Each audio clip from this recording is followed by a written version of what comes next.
Today on the 10-12 podcast, we're doing what everyone's doing. We are looking at the men's and women's brackets, specifically the Big 12 teams. We're going to fill out a bracket live here on the show, and we have a fantastic partnership with Charlie Hustle. You can enter our bracket group. You can win big. Details coming up here in just a minute.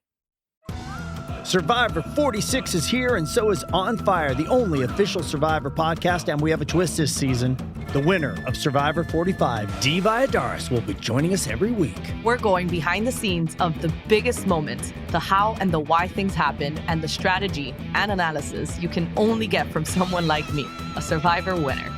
Listen to On Fire, the official Survivor podcast, wherever you get your podcasts.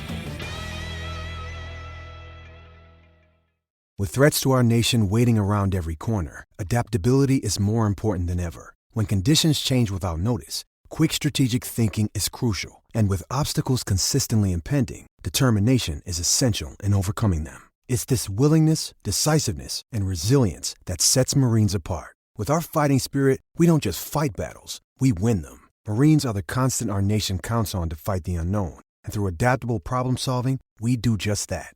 Learn more at marines.com.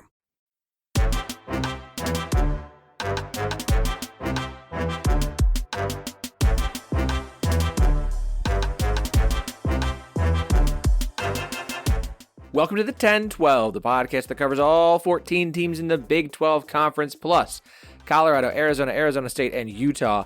We are the flagship show of the 10-12 Network. Find every show on the network at 1012network.com. And of course, we are partners with Sport Social, Europe's biggest sports podcast network. I'm your host, Phillip Slavin. Thank you for joining us on the day after Selection Sunday. The brackets are out, the men's and the women's brackets. We're gonna break them down here. I'm gonna fill one out while we talk, because it's fun to fill a bracket out live during a podcast. Obviously, podcasting being a visual medium. Joining me as they do every week, and this time of the year is like they're never going to miss. They wouldn't miss this. There's no way. He is the host of the Rock Chalk podcast, part of the 10-12 network, and a man who is hoping to regain his voice sooner rather than later. Andy Mitz. Yeah, I've been very sick, but I knew I wasn't going to miss this one. So, yeah. It's going to be awesome. I wasn't here last week because I would have been coughing every 5 seconds on the microphone, and I figured that Phillip didn't want to do that much editing.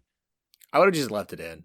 Just to new way for you to irritate people is by Andy Mitz being on the podcast. And also joining us, because we're doing the men's and the women's brackets, y'all. We are equal opportunity pickers. She is the vibe queen of the 10-12 network, JSJ, Jamie Steyer-Johnson. Yeah, the one time that I have myself pulled together looking like a human being capable of leaving the house, because I came straight from Ames, shot on home, and got on the computer, but not a visual medium day. But no, I'm so excited. I also have my voice back after succumbing to the plague that seemed to have gone through every conference tournament. Every friend I have in media that covered a conference tournament came away from it sick. But the flu has been rampant. Just rampant. Yeah, flu, allergies. Kansas City is real bad for allergies, so I was done for from the beginning. But we're here. We're ready to go. I'm ready to go get a whole new set of allergens in Palo Alto and just get real weird with it. Nothing Getting quite real like weird with the allergens. Hey, get yourself the good cough syrup. The kind that makes you the kind you can party with, right? The kind the next morning you're like, did I make good choices? I don't know, but I had a good time. We've got two brackets to break down. I am going to say this. We're doing men's and women's, of course.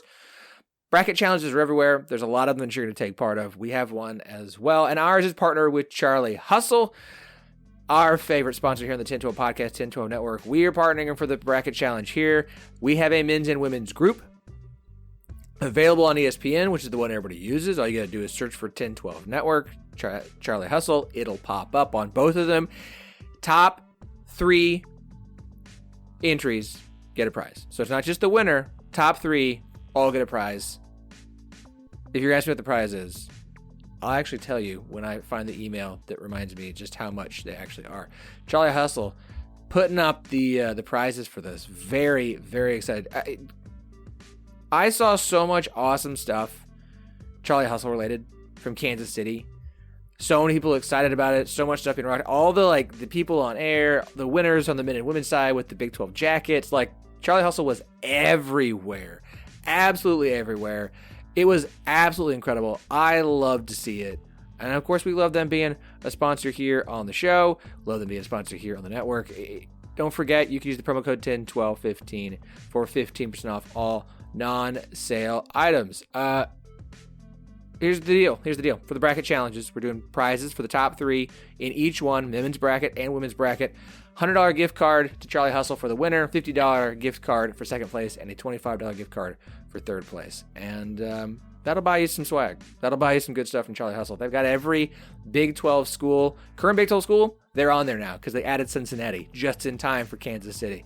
They've got Colorado. I promise you, they're working on Arizona State, and Utah. They're going to get them, hopefully, by the time they join the Big 12. So go shop. The basketball stuff they dropped. So much stuff is sold out because people buy it online. People bought it from the pop-up shop. People have gone to their store. If you're going to Kansas City this coming weekend for the NCAA wrestling tournament, go to the website, find the address for the primary store. Go check it out. Go shop. Tell them 1012 sent you. So enter the bracket challenges we've got. We've got groups. We'll have links to those in the show notes. We'll have links on Twitter. You can just go and search for the group. Just search 1012 Network. You all know how to spell it. And you'll find her. Enter in. You could win. Very excited about it. Very excited. Okay. So let's talk about the brackets. We're going to go men's first, and then we'll do the women's bracket. Let's start with a look at the Big 12 teams. A record for the Big 12. 8 teams selected from the Big 12. Most ever in league history. Only 8. We thought we would get 9. Oklahoma got left out. We'll talk about how you all feel about that here in just a minute. But let's look at just the overall seeding for the men's teams, and we'll talk about matchups, and we're going to fill out a bracket, like I said, here in a second. On the men's side, Houston, no, a 1 seed, no shocker there. Iowa State a 2, Baylor a 3, Kansas a 4, BYU and Texas Tech both 6 seeds, Texas a 7, TCU a 9, and like I said, no Oklahoma. They were one of the first 4 teams out. That's what happens when you have a conference tournament slate that just goes weird as all get out. The number of just insane upsets in a very strong bubble that occurred, that just kept knocking teams out.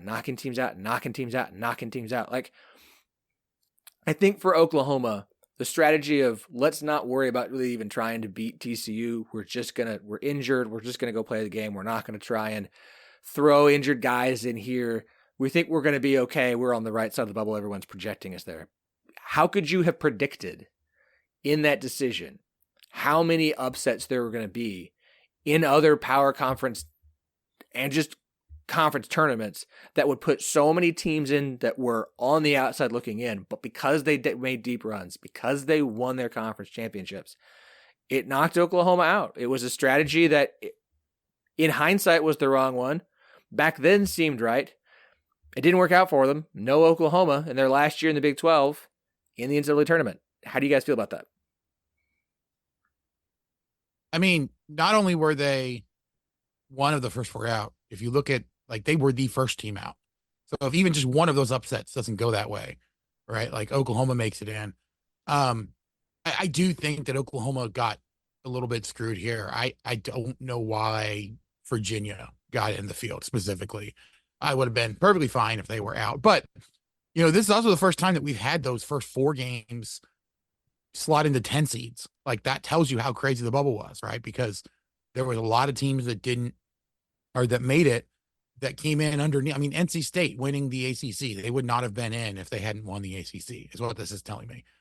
So you had multiple teams, I think, that have a legitimate gripe here. But when the bubble gets that small, normal, I don't want to hear from anybody, oh, in a normal year, we would have been in, no problem. It's like, yeah, in a normal year, when there would have been a normal number of at-large bids, you would have gotten in. Unfortunately, there was way too many teams that got in with their automatic qualifiers that normally wouldn't have been anywhere near the tournament.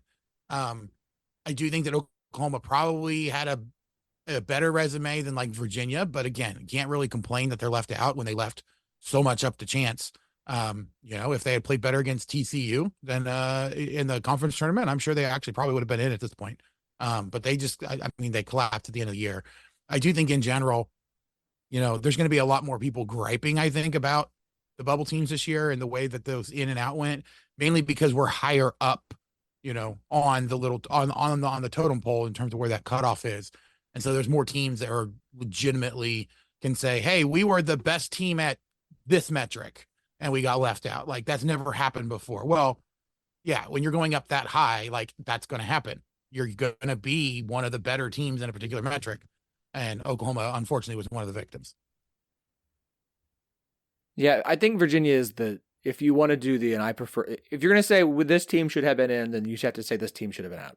I stand by that on all things. I don't care what it is. If so-and-so shouldn't have won or shouldn't have been a candidate, that's fine.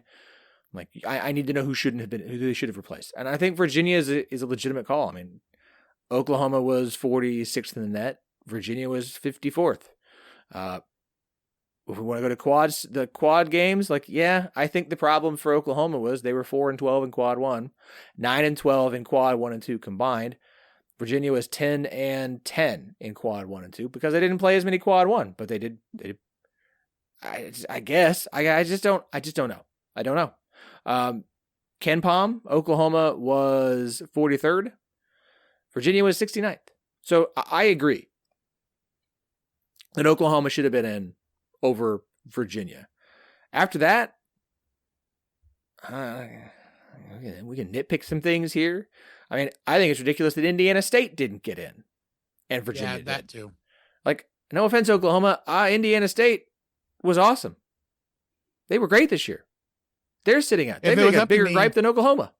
Yeah, if it was up to me, I would have taken both of the teams in that UVA Colorado State game and swapped them out for Oklahoma. And now, of course, you couldn't do it just that way because Texas is the matchup. But I think UVA and Colorado State, I could also hear an argument for Boise not being in as well. But those three teams, at least two of them should have been out to allow Indiana State and then Oklahoma, and maybe even like a St. John's in or something like that. But again, you're right there at that cut line. When the cut line moves up unexpectedly, you're going to be someone's going to be upset about it. I mean, there's a lot of teams that have a gripe. If we're going to go by net, Pitt was 40th in the net. They didn't get in. Wake Forest was 43rd in the net. They didn't get in. They're both higher up than Oklahoma. Cincinnati was 37th in the net and 37th in Ken Pom. They're not in, right? From a Ken Pom standpoint, St. John's was the highest ranked Ken Pom team at 25 to not get in. Wake Forest was 31, Villanova 35, Cincinnati 37. Thank you. Ken Pom, thank you for once the tournament's out, highlighting the teams that are in the tournament, so I don't have to sit here and go okay, I appreciate the visual. It's very, very helpful. All right. Well, Oklahoma, we'll see if they accept an invite to the NIT. I don't think I've seen it yet. We've already seen some teams say that they will not be taking said invite. I think Indiana was one. There was another Power 5 team that was nah. St. John's. Was St. John say no? Okay. Yep. That's fine. That's fine. Kansas State's going to the net or the NIT. They're a 6th seed in the NIT. Okay. All right. Trying to keep that going. Iowa. Oh yeah. Bro, that's gonna be so By the way, Oklahoma did not. They opted out of the NIT. That's not shocking. They're beat up. They're injured. They've got too many injuries. I understand it. Yep. Cincinnati accepted an invitation as a 2 seed. They'll play San Francisco in the first round. That's on Wednesday at 9 p.m. on ESPN+. All right, enough NIT talk. Let's just break down the bracket. All right. Okay, but also go look at the memes that Iowa State people are posting about the K-State matchup. It's so funny. Send them to me. Send them. Yeah, I've got some bangers for you. Y'all just have a lot of things to send to me.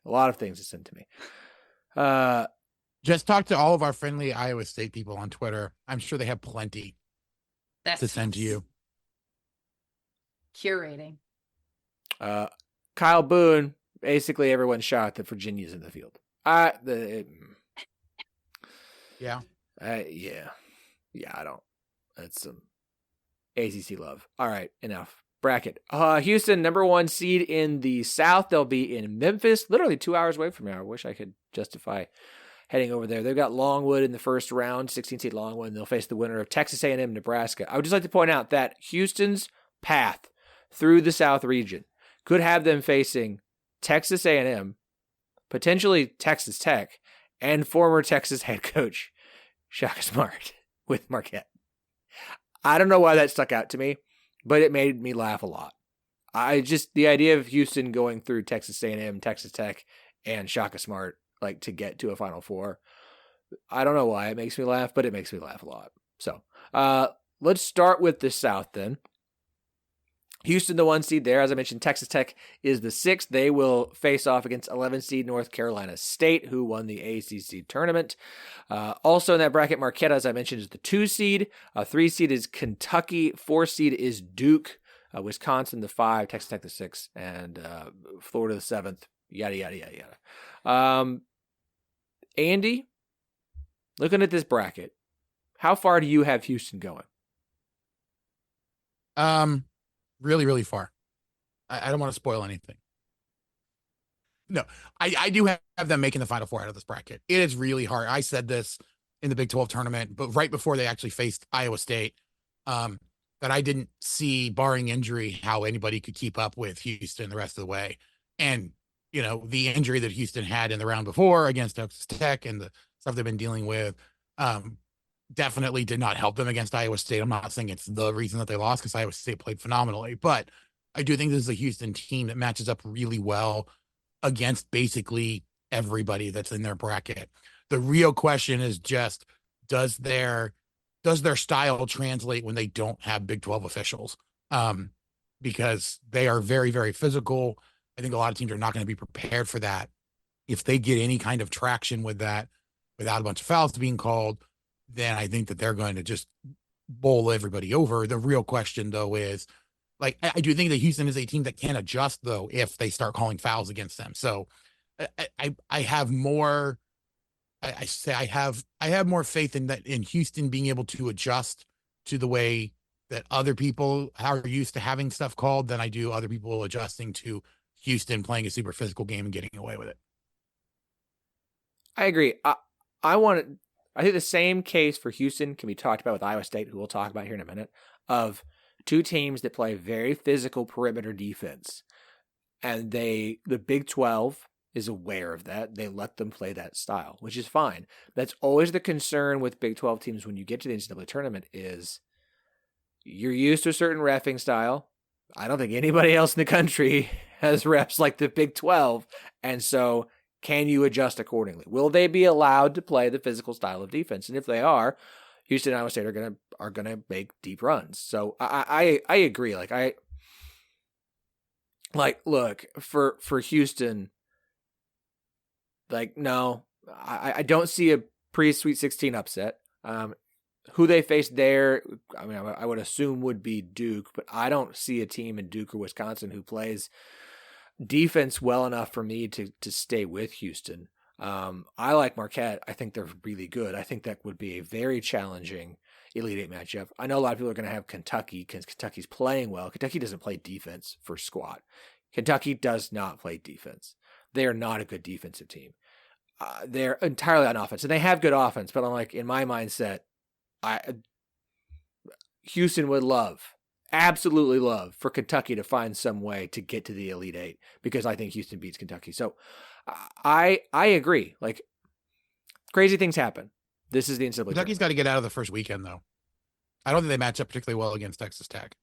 No, because they don't play defense, and Texas Tech plays defense. Yeah.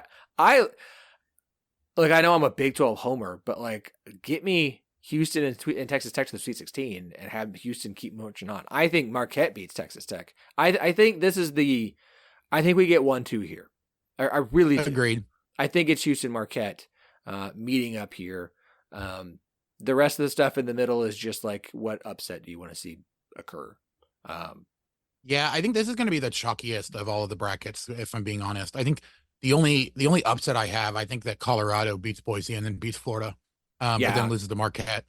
Florida had the injury in their championship Yeah. game. I'm with you there. But then, I have Houston over Wisconsin, and then Marquette over Texas Tech in my Sweet 16. Very good. So yeah, I think that this is going to be fairly chalky. You're going to get a few upsets, but not huge upsets. It's just going to be those small upsets there in the Sweet 16 round. Jamie, do you want to dive in here? I just don't know enough. She's tuned out once we said men's instead of women's. I know. I'm trying okay. I'm trying to prepare. No. I'm trying to prepare for my time to shine. That's and Jamie's time to shine will be here. If you want to drop some vibes in, you're always welcome to do so. Okay. Does Monday at the office feel like a storm? Not with Microsoft Copilot. That feeling when Copilot gets everyone up to speed instantly? It's sunny again. When Copilot simplifies complex data so your teams can act, that sun's shining on a beach. And when Copilot uncovers hidden insights, you're on that beach with your people, and you find buried treasure. That's Microsoft Copilot. Learn more at Microsoft.com/AI for all. Let's move over to the East. UConn with the 1 seed there. Iowa State, the 2 seed in the East. BYU, the 6 seed. They were not pleased about that. Now they get to go play in Omaha, which, BYU is the one where I don't know how they weren't a 5, because every projection at this point had been a 5, potentially a 4. I think a 5 made a lot more sense. I don't know why San Diego State is a 5 when BYU is a 6. I think it's a tough draw for BYU to not get to stay out west. They were really hoping to stay out west. They were really hoping to get in that Salt Lake City location. They're not going to. They're going to Omaha. But those are the Big 12 teams here in the East. As I mentioned, BYU the 6, Iowa State the 2. Look, I love the draw for Iowa State. I really do. Like South Dakota State, cool. Washington State, Drake, okay. As your 7-10 matchup. Illinois is the 3 seed. Illinois, I couldn't tell you anything about Illinois. I literally went to Google. I went to ESPN's website to check out, I haven't heard anybody say, I literally have not heard anybody say anything about Illinois all season long. Anytime anyone talks about the Big Ten, it's Ohio State needs a new head coach and Purdue. That's it. That's all anyone talks about with Big Ten basketball. From what limited, Big Ten information I'm getting. Illinois is really good this year.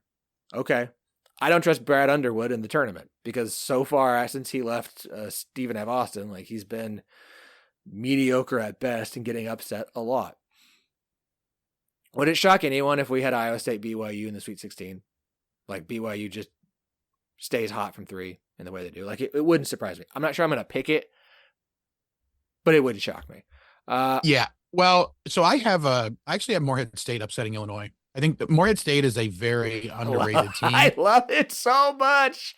And the thing is, Morehead State is a team that plays defense a lot better than I think you would expect. They have the perfect type of resume for a 14 upset of a 3. And so Illinois, like you said, the reason you don't hear much about them is the biggest thing of news to happen for them was their best player getting accused of something in the middle of the season, and then them deciding that, he's still going to go ahead and play because nothing's been proven. There was a time where Illinois was looking like they were going to fall apart because they thought that their best player in Terrence Shannon was going to have to sit the rest of the year. So, they've been playing fairly well recently, but they've been so up and down that I'm not I'm a little surprised to see them here at the number 3 seed. They're probably the only example that I can point to that says that the committee paid any attention at all to conference tournaments, because I think that their resume before this probably had them as a 4, maybe even a 5, but they went on a run, won the Big Ten tournament, and now they're a 3. So, this is, I think that BYU is that team that is much like the rest of the year.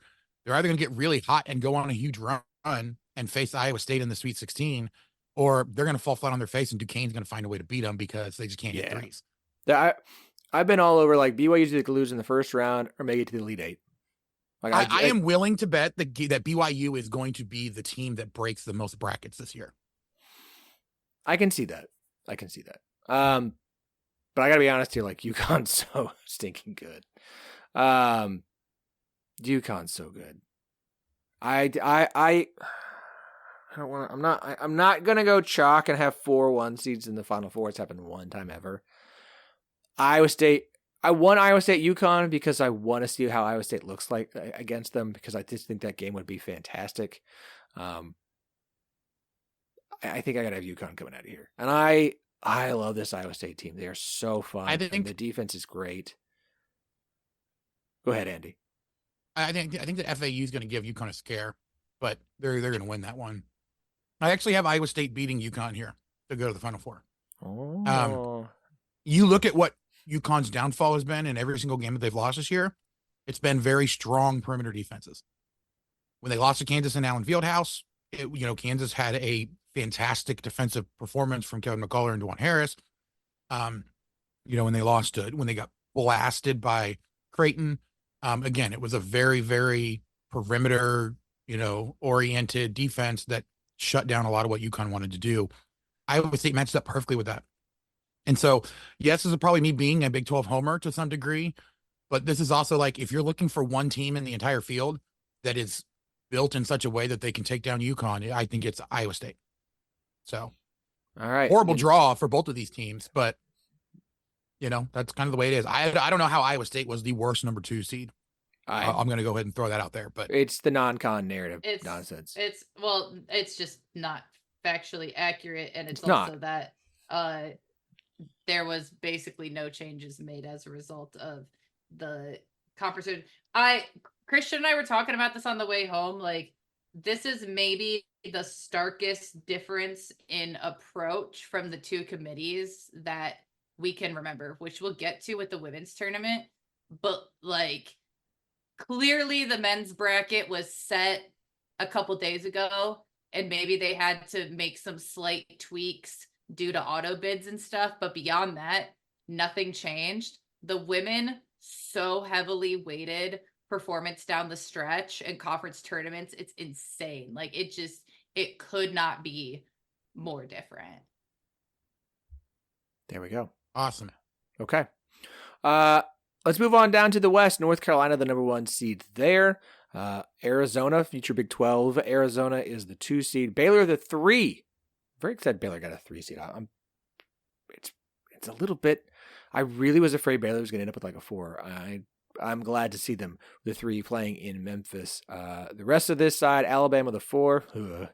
St. Mary's is the 5. Clemson is the 6. And then Dayton, the 7. Mississippi State, Michigan State's the 8, 9. Looking here specifically for Baylor, I like Baylor, and they've been really good. This is why I think my problem with Baylor is that, like, they're solid, but would it shock me if they didn't make it to make it past Sweet 16? Like, I don't have a good read on this Baylor team from like the standpoint of they're good. They can make a run. But I could also see them being like one and done. I don't know enough about Clemson because I feel like they're going to end up playing Clemson in the second round. And then probably Arizona. And I like Arizona. Andy, what do you think? Yeah, so I went back and forth on this one a lot. First of all, there's no way that Baylor loses the toothpaste again. They already did that when it was a 4-13 matchup. They're not going to let it happen again when it's a 3-14. But you talk about Clemson. I think Clemson is a team that honestly has been overrated all season long. I'm a little surprised that they're a 6 seed when they come out in Ken Palm at 34th. Like, their metrics just don't add up to a 6 seed for me. I think this is the ACC getting thrown a bone because some of the teams, like, honestly, I think at Wake Forest is probably a better team than Clemson is. And Clemson's a 6 seed and Wake Forest is not in the tournament. So I think that this is an instance where I could see Clemson losing first round, getting upset by New Mexico. In fact, I actually have that picked. And then I have Baylor beating New Mexico. So that Arizona-Baylor matchup, to me, what it really comes down to me is that Arizona looked awful against Oregon. And it wasn't that Arizona was just bad. It was that Oregon was able to take them out of a lot of the stuff that they typically try to do. Now, granted, I think that they're going to learn from that, but Baylor is a much better type of team that does a similar sort of thing to take Oregon out of that. I'm sorry, to take Arizona out of that. So if there was a team that could upset Arizona in that spot, I think that Baylor is perfectly positioned for it. I also think that Arizona is probably one of the more physical teams. That's why they're going to fit in so well against the Big 12, but they haven't faced a lot of Big 12 type physicality. And so again, if this is, two teams that have a reputation for physicality that are coming in and are going to be able to play in this game and they're going to let it be physical, I give Baylor the edge in that because they played every single time. Fair enough. I don't like North Carolina, and I don't want to make them win this side of the bracket. So no, I don't have them going. And I have them beating St. Mary's but losing in the Elite Eight. You have North Carolina beating St. Mary's to get to the Elite Eight, but then losing. Yeah. No, they would face St. Mary's in the Elite Eight. Oh, no. Okay. 316. So you have Baylor, St. Mary's, or Arizona? No, I have Baylor, North Carolina, in the Elite Eight. Okay. For a trip to the Final Four. Okay. I'll give you one guess as to who I'm winning or who I have winning. I think I'm going Arizona. You might notice a pattern with mine. It's Big 12 heavy. Just a little bit. Yeah, I'm very tempted to have Alabama lose. I don't like Alabama. Like in the first round, I've got St. Mary's at this point beating North Carolina as well. I think I've got St. Mary's, Arizona. I have St. Mary's losing to North Carolina, but still. I don't like North Carolina, and I don't think they're going to win this bracket, so I don't really care. I'm going to put in future Big 12 member Arizona here. Future Big 12 member Arizona into the Final Four. Okay. So I've got... That's acceptable. I've got 2 1s and a 2. All right, Midwest, it's time to get weird. All right, in this one, Kansas is the 4 seed, TCU is the 9, and Texas is the 7. There's 3 Big 12 teams in this one. That is ridiculous. Purdue is the number 1 overall here. Tennessee is the 2. Creighton is the 3. Kansas the 4. Gonzaga is the 5. 6 seed is South Carolina. 7 Texas. They'll face a Colorado State UVA. And then Utah State TCU 8-9. All right. Andy, I'm sorry. I always like to have one second round, like, double-digit seed matchup. It's not so much about Stanford. I just don't trust Kansas to be healthy enough at this point. No, it's fair. They're sending out east. Aren't they in New Jersey, if I remember correctly? No, they're in Salt Lake City. They're in Salt Lake. So Kansas goes to Salt Lake City, and BYU goes to Omaha. Yeah. Yep. Exactly. I worry too much about Kansas' health, and I think McNeese is going to beat Gonzaga. So I like McNeese versus Samford in the second round there. Good luck with that. I know. I also have McNeese, but I have Kansas beating Samford. Look, Samford, they are very fast paced. They probably have some of the things that you want if you're going to beat a team like Kansas, especially a shorthanded Kansas. But I don't buy so much into they play 10 guys. They've also given up 90 points to 3 different offenses that are ranked in the 250s or worse in Ken Pom. So their defense is horrible. It rates out fairly well because they had some pretty good performances early in the season, but they have had lots of issues defensively. And so I think that, yes, Samford, if Kansas is literally hitting no shots, then yeah, Samford can win that game. But if Kansas is even a little bit on, and Hunter Dickinson isn't limited, like they're saying that he's not limited, then I just don't know that how Samford has enough firepower to be able to stop Kansas from scoring, 100. So fair enough. It'll be interesting. Fair enough. I'm going to put McNeese in the Sweet 16. I can't, break my. Yeah, I know. My Homer stuff. So, one note, and I'm going to apply this to Texas here. We do have the 2 play-ins, right? The 2 10 seeds. Oh, maybe I don't have to apply it to Texas. That works. Since the first 4 expanded to the first 4, right? A first 4 team has reached the round of 32 every year except for 1 in 2019. 2 did it last year. In fact, 2 did it. Did 2 make Sweet 16 runs? I don't remember. I know that 2 did it last year. Yeah, because Purdue lost. as well. Right. As a one seed. And we had the ones. Okay. So, yeah, last year was Pitt and Fairleigh Dickinson both did it. They both made round of 32. Notre Dame did it right. Anyways, 2019 is the only year it hadn't happened. 2020 we didn't have a tournament.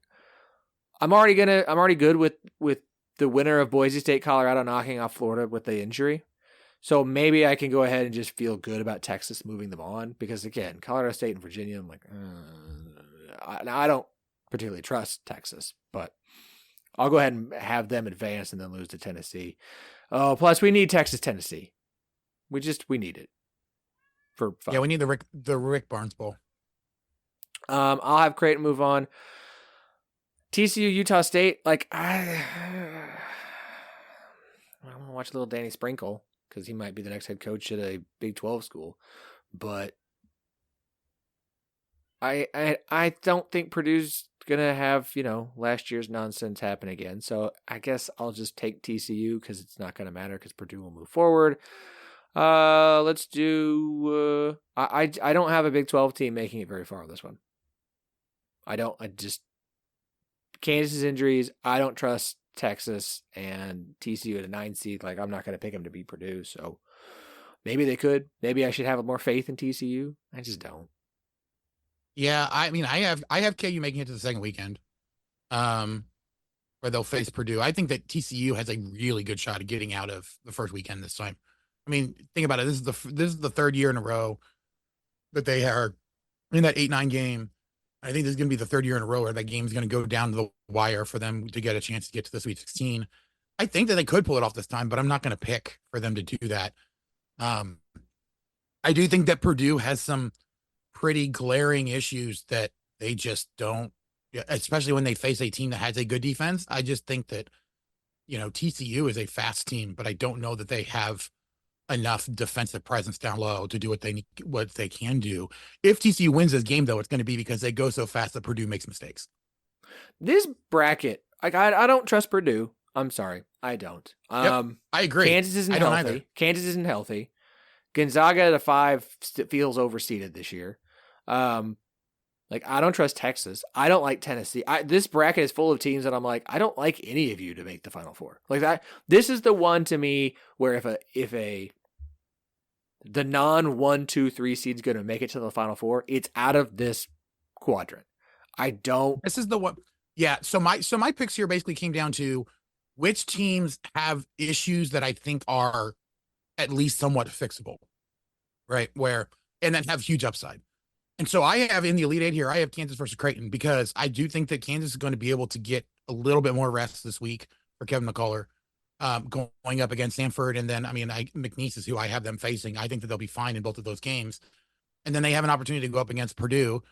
Again, this is definitely me giving a little bit of extra juice to Kansas. But if McCullough comes into that game against Purdue healthy, and able to give a normal performance, Kansas has a good enough top 5 and, 6th guy that they could go and they could score some pretty big wins here in the NCAA tournament. This Kansas team is either not going to make it out of the first weekend or they're going to go to the Final Four. Like that's how boom or bust they are. And so, I think that they can get there. I think that they can, it's definitely a homer pick. And I really just wanted to have, 4 Big 12 teams in the Final Four. So that's kind of where I'm at here. So I ended up picking Kansas over Creighton because I don't trust Tennessee. No. Kansas already beat Tennessee earlier in the year, and it's not like Tennessee has been that much better. Like the big difference between the early part of the year and now is that Kansas has been very unhealthy, whereas Tennessee just has played flat pretty much. This feels like the bracket where we're gonna have like Oregon makes a run or South Carolina makes a run or Gonzaga not having to be a 1 seed. It's like, oh, they're actually going to the Midwest feels like the one where it's the one someone's making a run.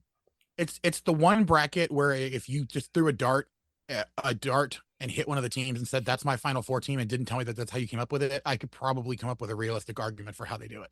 Based off of our conversation earlier on, Virginia is going to the Final Four. So, oh gosh. If Virginia goes to the Final Four this year, I don't know if I'll ever watch college basketball again. Okay, let's not do that. You will. Let's not. Well, I didn't say I wouldn't for I'll, sure. I just I'll said, move I don't know if I Creighton. could. I'm going to move Creighton to the Final Four. So I'll have Houston versus Creighton and UConn versus Arizona. And give me Houston, Arizona, a Big 12 preview for a national championship, and Houston winning the Natty this year, because that's what I'm going to do. That's my Big 12 bias. Okay. Everybody go fill out your bracket at ESPN. Enter into the 10, and 12 just in group. case anyone wondered, yes, I do have a Big 12 team winning the national title. Is it Houston or Iowa State? Iowa State, actually. Oh, nice. I have Iowa State, Houston, round 4. God, Iowa State national title. Iowa game. State fans would just be unbearable to stay off Twitter for at least like 2 weeks. Look, if it has to be a Big 12 fan base that's going to be unbearable on Twitter, I think I can live with Iowa State fan base being unbearable on Twitter, because at least it's funny when they are. I mean, it's hilarious when they are. We'd be partying, we'd be happy, and then you just like dunk on anyone who comes at you sideways. But like, they're not seeking out the fight. The fight comes to Iowa State, truly.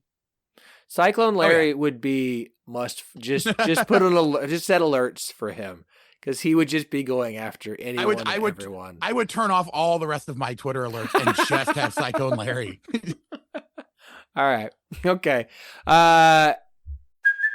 Hey, it's Kaylee Cuoco for Priceline. Ready to go to your happy place for a happy price? Well, why didn't you say so? Just download the Priceline app right now and save up to 60% on hotels. So whether it's Cousin Kevin's Kazoo Concert in Kansas City, go Kevin, or Becky's Bachelorette Bash in Bermuda, you never have to miss a trip ever again. So download the Priceline app today. Your savings are waiting.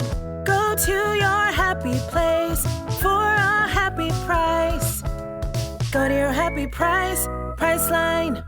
Andy, rest your voice for a bit. If you'd like to hop in, you are welcome to. Jamie, let's talk about the women's bracket. Woot woot. Let's do that. Absolutely. Let's do this. 7 teams from the Big 12 in. That's the most since 2013, which is also the second most in league history. Overall thoughts on the Big 12, Jamie. Let me just say, seeing the initial one, Texas getting a 1 seed, but more importantly, Kansas State getting a 4.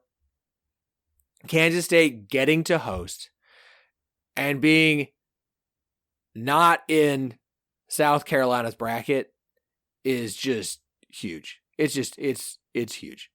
Yeah.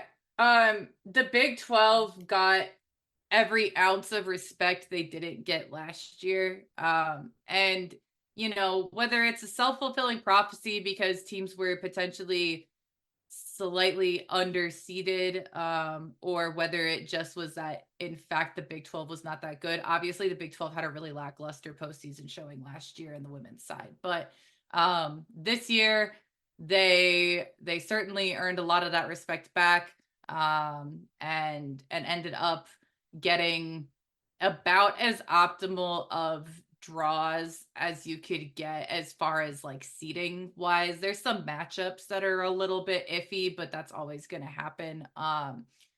Every team besides West Virginia was bumped up probably a seed line from where I anticipated them being. Oklahoma was a 5. That was pretty obvious. And Iowa State, I thought, had earned a 7, which made me think probably we still were stuck at the 8 line.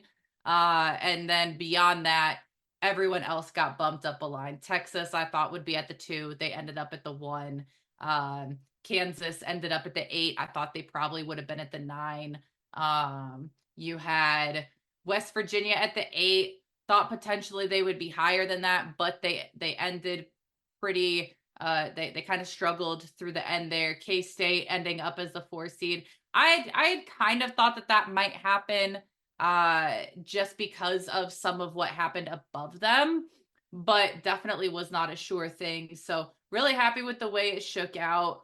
I definitely am very interested to see what happens here. I think that there's some good positions that teams are in, but definitely about as good as we were going to get seeding wise. There weren't really any bubble teams that you thought might end up getting in. You kind of knew who was going to be there, but I'm really impressed with the way that this bracket shook out. I think that there's going to be really good matchups because, like I kind of alluded to earlier, there was a heavy emphasis placed on how teams finish this season, as demonstrated by Texas ending up with that 1 seed because of how dominant their championship game win was. And you look at some of the other non-Big 12 teams like Notre Dame moving up to the 2 spot. That's because of how strong they finished. And so as things started coming down, I started thinking, okay, this is going to be in a lot of these Big 12 teams' favor. And that is how it ended up. All right, so let's do like we did the men. We'll go region by region. Let's start with Regional 4, where Texas is the 1 seed. They'll open up against Drexel. And then we'll face the winner of Alabama, Florida State. The rest of that section, Stanford is the 2, Iowa State the 7, NC State is the 3, Gonzaga the 4, Utah the 5, Tennessee is the 6, and then looking at this, like I think Texas has been really good. I think they can make a decent run. Utah is good. NC State has been solid. This feels like a fairly tough bracket for Texas to try and get through, especially with Stanford as a 2.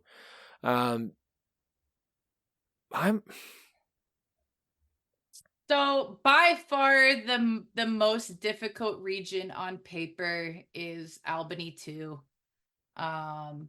That is a very, very strong region, which we'll get to. Portland for here, Texas region.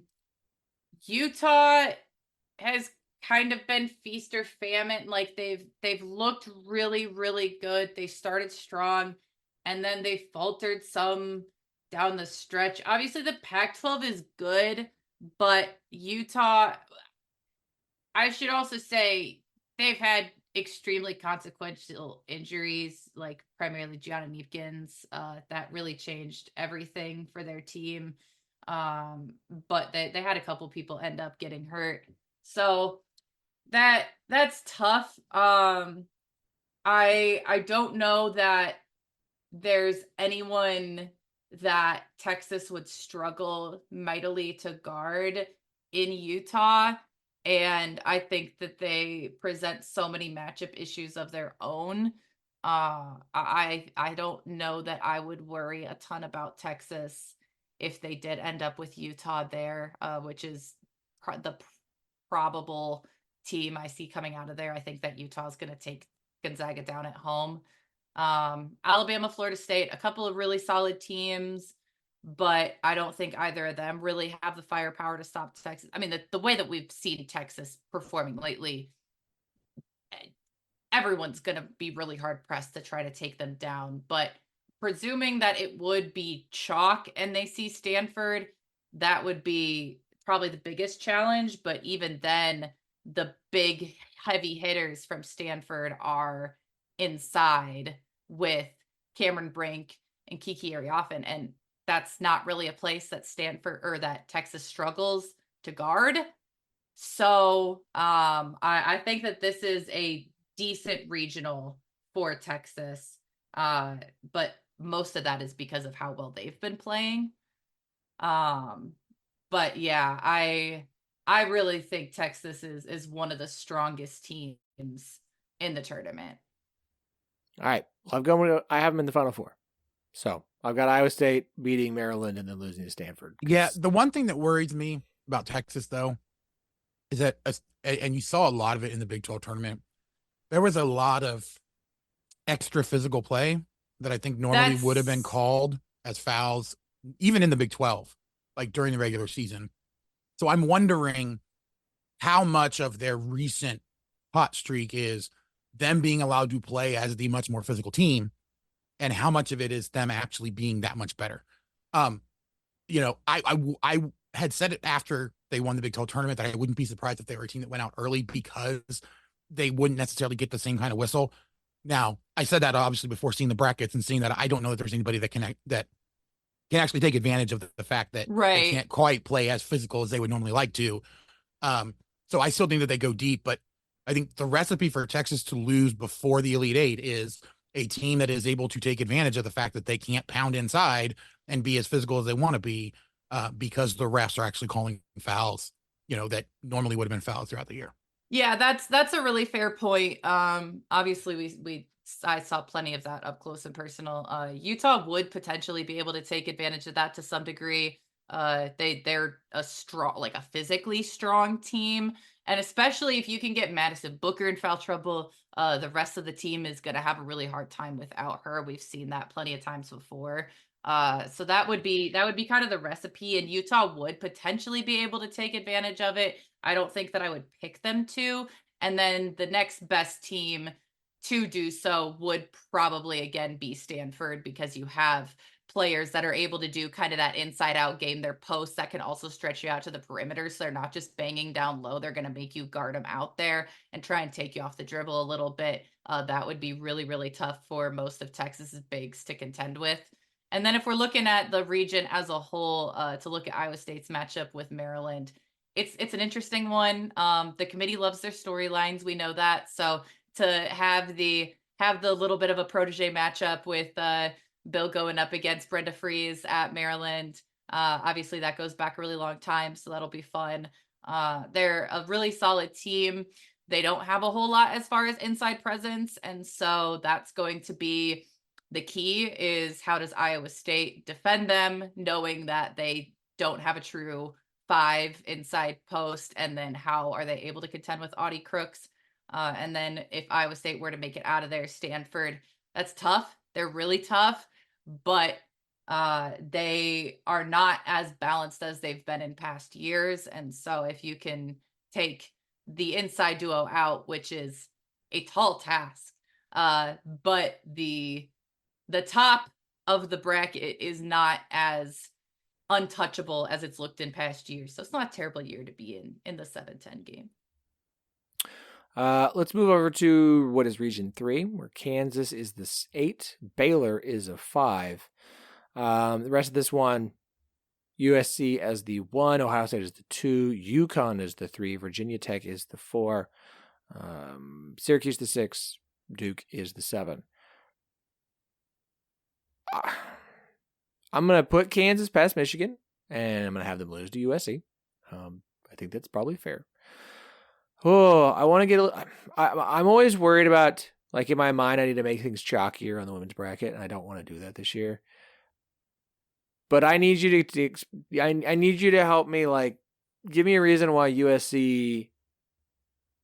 I shouldn't just put USC, UConn in the Elite 8 here.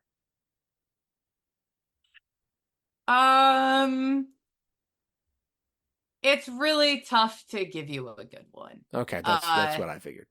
Yeah. I was going to say, even me with my homer picks couldn't put anyone other than USC and UConn in the Elite 8 here. Now, so. Yeah, I've got Baylor upsetting Virginia Tech. I don't know that I believe that's going to happen, but I'm putting it in. If Baylor makes it out of their first round game, they'd have a great shot, assuming that Liz Kitley is still out, especially.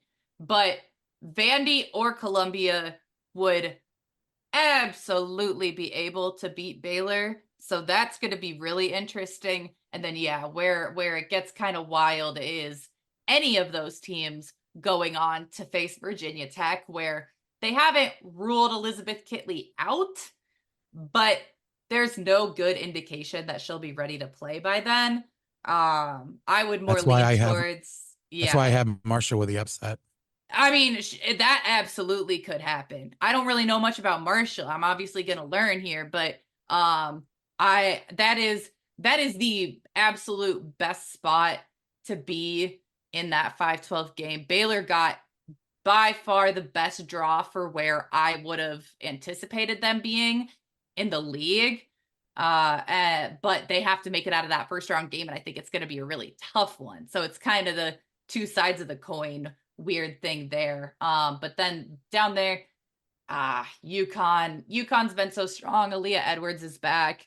Paige Beckers has been firing on all cylinders. I don't really see anyone having the firepower to keep up with them. Syracuse has been unreal at times. I don't know that I would pick them as the upset, but that could be a fun game.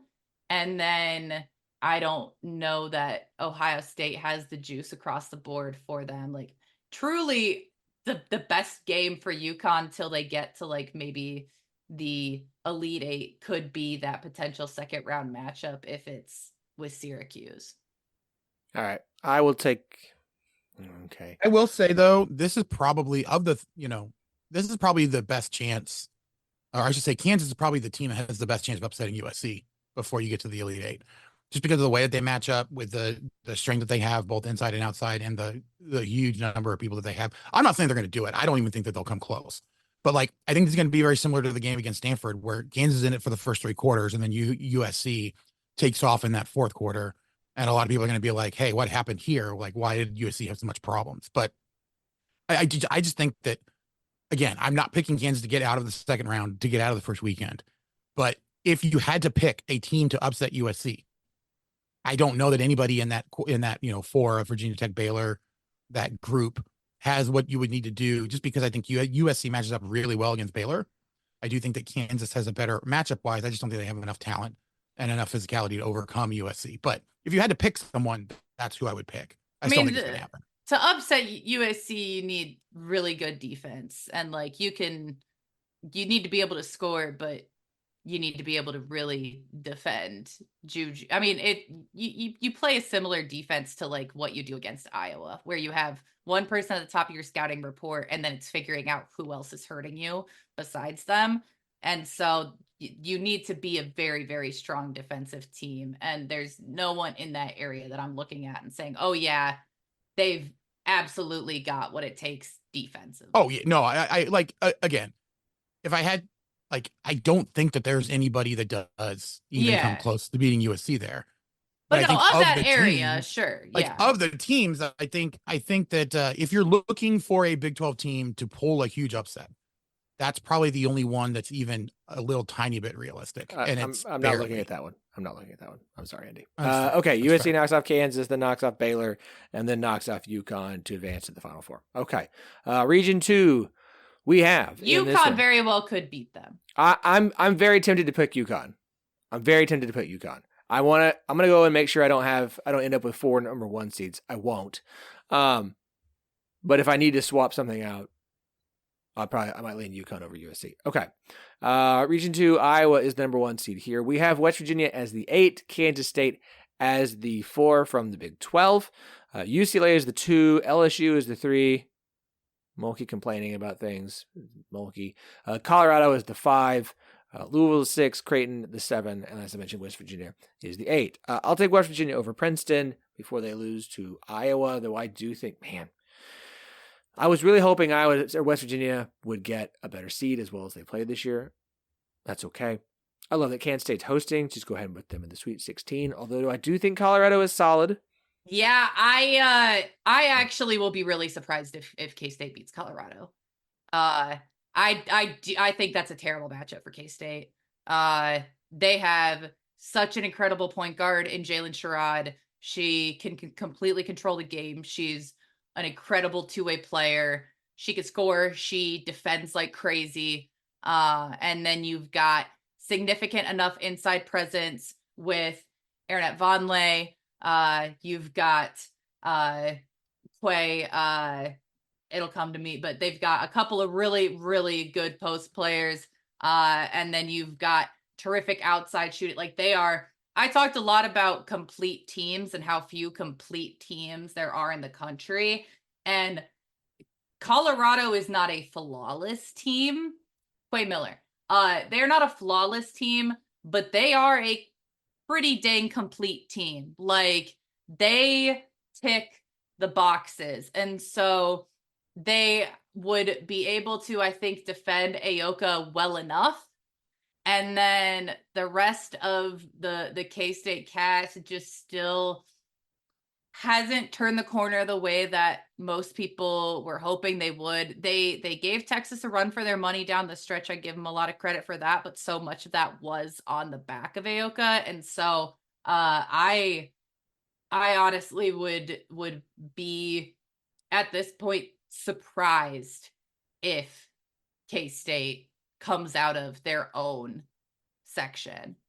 Yeah, I think K-State's the one that puzzled me the most this year, right? Because they played really well before Aoka went out. They played even better when she went out because the rest of the team was able to gel for a few. And then games. When she came back, well, yeah, but I mean, But then when she came back, it seemed like they expected her to take the full load again, and everybody else kind of just offloaded everything onto her. And she wasn't ready to take the full load immediately after coming back the way that she normally has been. I don't know that she can shoulder as much of the load as they're trying to put on her. Like we're talking about, Jamie. And so they are a team that I'm worried about. Like, I thought maybe I was, putting on my KU glasses and underrating what they did. But, this is a team in Kansas State that I just think that they needed more development from the pieces surrounding. They can't have Ayoka trying to do everything.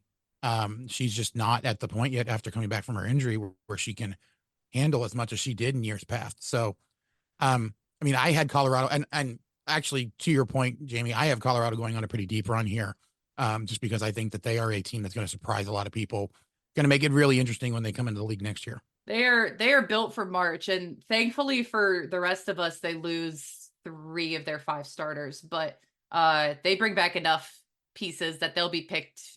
I predict top 3 in the Big 12 coming in next year, but they have major potential. They're built for March.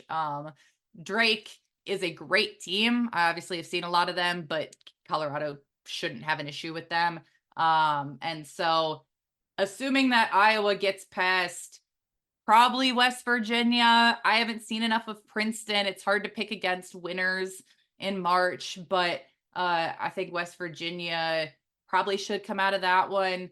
And boy, will that be an interesting matchup. But if Iowa does get past them, I think they probably have a lot on their plate with potentially Colorado. That would be tough, but we're getting a little bit outside of like the current Big 12. But I think West Virginia could give Iowa a run for their money. I don't think that they upset them, if not for only the fact that it's Iowa on their home court, and Iowa, not even by like my standards, this is objective other people that I speak to try to mitigate my own bias. Iowa gets the friendliest whistle in the country. So they're probably not losing in the first 2 rounds.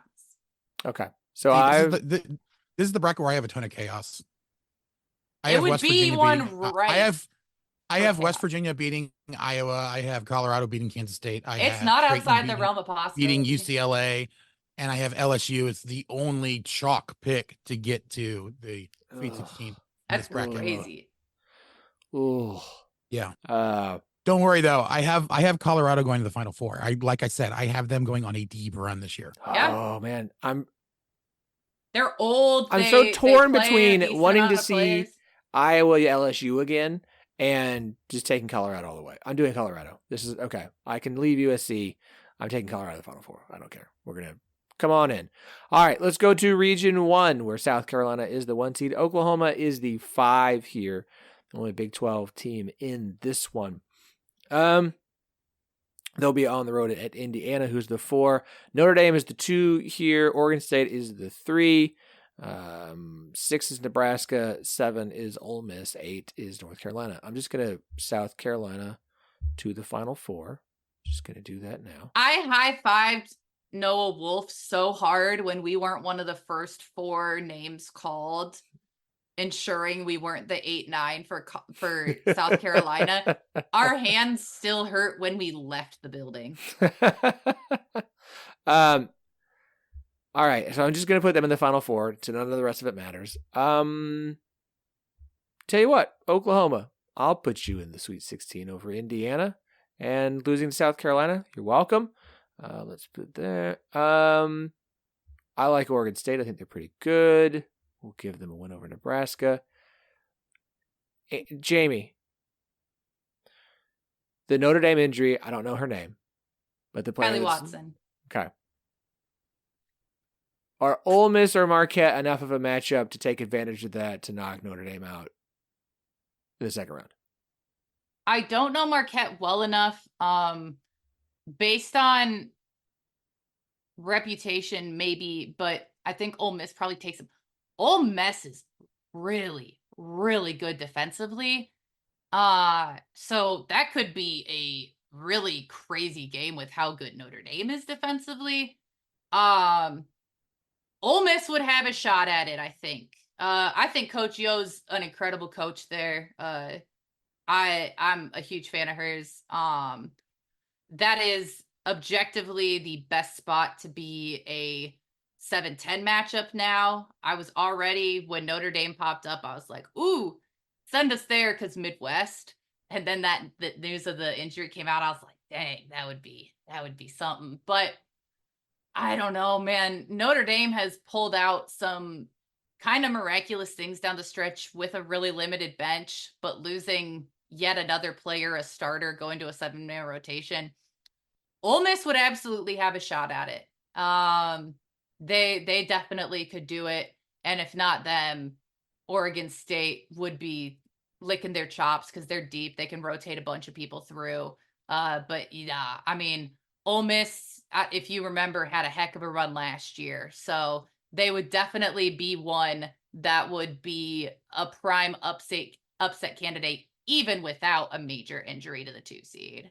All right, so I'm doing Ole Miss Notre Dame would be a game that would make the Big Ten proud. I mean, that could be a game that could end like 39-37. I'm giving Ole Miss the win. Well, like maybe State, maybe Big Ten like football or something. Like in yes, women's basketball, reference. The Big Ten is through the roof. I'm sorry, that was a Big Ten men's offense joke. Yes, about how bad the offense is. Yeah. All right. Oklahoma, I will say, very interesting. Very interesting. Their Skylar Van is going to have to be ready to play. Sahara's going to have to be ready to play.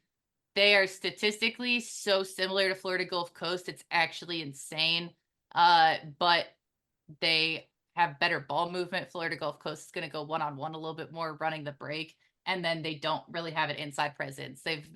Florida Gulf Coast has been running gun for years and years and years under Smesko. So if their inside players are able to take advantage of it the way that they can, they should be fine. But Eagles always ripe for an upset. And then actually fairly similar to on the other side with Colorado and Kansas State, like Indiana is not the strongest 4 seed. As we've said, it's been such a rotating, like a revolving door at the top. And so there's some 4 seeds that easily could have been 5 seeds, could have been low 5 seeds. So could make it out of there, but it'll be an interesting one because I think they are very similar to how Indiana plays sometimes with like the inside outside. They can stretch out their 5s. They might have a pretty substantial injury. Holmes isn't 100%. It's part of why they got upset in the Big Ten tournament, but Oklahoma will have interesting games. I'm fully expecting probably someone from the Iowa State fan base who's listened this far to send us a Spider-Man meme with Oklahoma and FGCU on it. Oh, well, I mean, I could just do that. I can just make that. You could, but come on, engagement, Phillip. Well, we're trying to get that audience engagement. We'll see if someone gets this far into the show. All right, I will wrap this up with I'll take South Carolina over USC for the national championship. Sorry, Texas and Colorado. Okay. I feel like we've gotten through this. We are one of thousands of podcasts who are currently going through bracket breakdowns this week. Look, I know it's not original. We're going to do it because we're going to do it. Y'all don't forget Charlie Hustle. Prizes for the top 3 entries in the men's and women's bracket challenge on ESPN. Just go find the group. All you got to do is search 1012 Network. It's there. You'll find both. Get entered. I'll get the tweet out. Links will be in the show notes. Join us. It'll be fun. Andy and Jamie will both be in there. I will be in there. I've had good years and god-awful years, and I feel a god-awful year coming on. I just do. It feels about right. We're gonna have a lot of stuff this week. Keep an eye out. We'll have softball on Thursday. We may have a few other things pop up. Obviously, West Virginia and Oklahoma State both looking for new men's basketball head coaches. Lots going on. Busy time of year. So keep an eye out. It's been fun. Andy, Jamie, I'm sure we'll be texting through tournament time. I'm going to get out of here because I was up real late last night. And I'm tired and I want to go to bed. So until next time, folks. Enjoy the games.